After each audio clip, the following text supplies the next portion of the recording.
के अंदर एक न्यूक्लियस के अंदर आपके पास पूरा जेनेटिक मटेरियल होता है।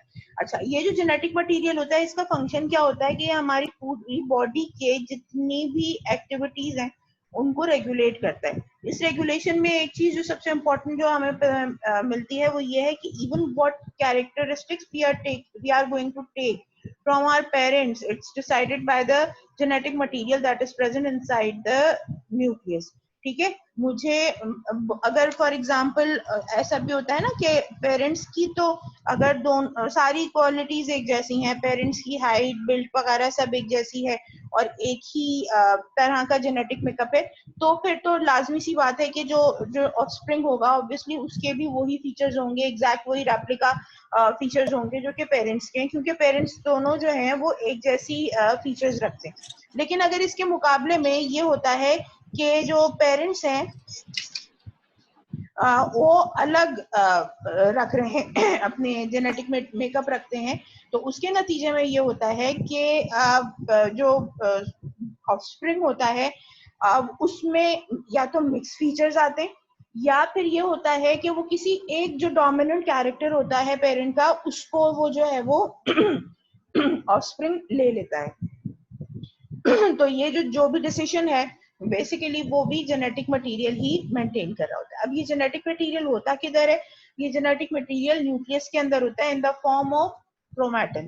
क्रोमैटिन जैसे हमने बात की थी लास्ट टाइम भी डिस्कस किया था कि क्रोमोसोम और क्रोमैटिन में फर्क सिर्फ इतना है कि at the time of cell division जो विजिबल होता है आपका क्या कहना चाहिए जो डीएनए जो तकरीबन जो लाइट माइक्रोस्कोपी पे जो विजिबल हो जाता है उसको क्रोमोसोम कहते हैं, लेकिन उसी का जो ओपन पार्ट होता है वो जो है वो क्या कहलाता है?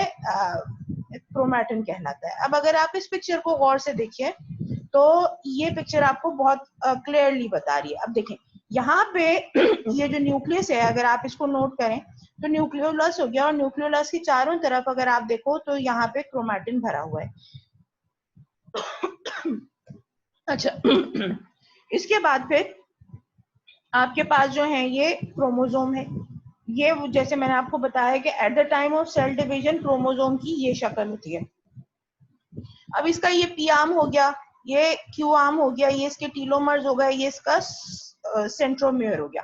अब इस क्रोमोसोम की ओपनिंग हो रही है। जैसे ही नया सेल बन गया तो उसके बाद ऑब्वियसली क्रोमोसोम जो है उसकी जो सुपर कॉइलिंग है वो खुल जाएगी। अब आप ये देख सकते हैं कि क्रोमोसोम की स्ट्रैंड ये सिंगल एक ये जो एक जो क्रोमोसोम नजर आ रहा है ये सिंगल ये डबल स्ट्रैंडेड है।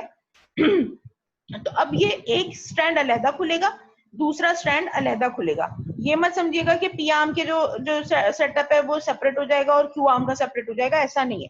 पी आर्म और Q arm, one P arm one Q arm makes one chromosome part, one telomere, ठीक है। और इसी तरह से दूसरा पी आर्म और दूसरा क्यू आर्म जो है वो एक टीलोमेयर पे रहेगा, तो दो टीलोमर्स होते हैं इसमें। अच्छा, अब ये देखिए ये खुल रहा है, खुलने के बाद ये कॉइलिंग हुई है, जो इस तरह का भी ये जो नजर आ रहा है इसमें देखिए ये कितनी सुपर कॉइलिंग हुई है।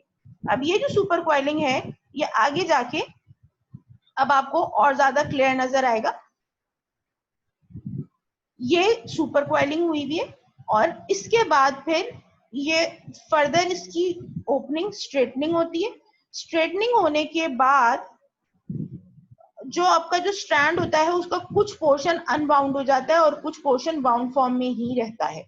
तो जो डेंस इनएक्टिव वाउंडेड फॉर्म होता है क्रोमैटिन का उसको हेटेरोक्रोमैटिन कहते हैं, और जो डिस्पर्स एक्टिव और सिंगल स्ट्रैंडेड पोर्शन होता है इसका आपके न्यूक्लिक एसिड का उसको हम यूक्रोमैटिन कहते हैं। अच्छा, ये जो यूक्रोमैटिन है आगे जाके इसके बाद ये एक स्ट्रैंड अगर आप देखो तो ये एक डब्बा लाइक स्ट्रक्चर है जिसके अराउंड बंधा हुआ है। ये जो डब्बा लाइक स्ट्रक्चर है बीच में जो नजर आ रहा है इट्स नॉट अ डब्बा, इट्स बेसिकली अ प्रोटीन, और ये जो प्रोटीन होता है इसको हिस्टोन प्रोटीन कहते हैं। ठीक है जी, तो यूजुअली ढेर सारे हिस्टोन प्रोटीन होते हैं। अब आप समझ लीजिए ये एक हिस्टोन प्रोटीन है, ये दूसरा, ये तीसरा, ये चौथा, 5वां, 6वां, 7वां, 8वां, 9वां, 10वां and so on and so forth.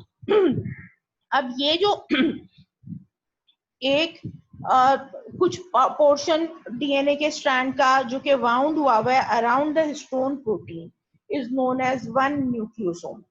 ठीक है जी, ये बहुत इंपॉर्टेंट चीज है. अगर देखा जाए तो ये स्ट्रक्चरल यूनिट है ऑफ योर न्यूक्लिक एसिड. ठीक है जी. इसके बाद जब उसको खोलते हैं, ठीक है, अगर इसके बाद ये जो स्ट्रैंड खुलेगा तो ये आपके डीएनए का स्ट्रैंड है. अब यहाँ पे जो बेसिक जो एक्टिव पार्ट होता है वो यूक्रोमैटिन का होता है, यानी वो पोर्शन जो कि स्ट्रेट स्ट्रैंड खुल रहा है, दैट इज योर यूक्रोमैटिन. और यहाँ पे एक्चुअली फंक्शन हो रहा होता है. अच्छा, वो फंक्शन क्या है बेसिकली? एक तो आपको मैंने बता दिया था कि एक जो मैकेनिज्म है वो सिर्फ और सिर्फ सेल डिवीजन से पहले होता है. अच्छा, एक चीज मैं आपको और बताना चाहूंगी, पहले इसके हवाले से डिस्कस कर लेते हैं फिर आगे चलेंगे.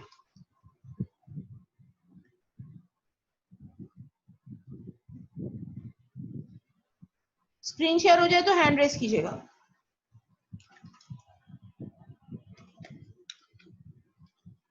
ठीक है जी. अब यहाँ पे देखें, जो सबसे इंपॉर्टेंट चीज है, हमारे पास डीएनए मौजूद है जो कि न्यूक्लिक एसिड है.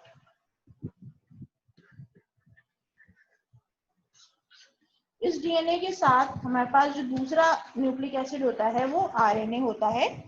DNA basically deoxy ribo nucleic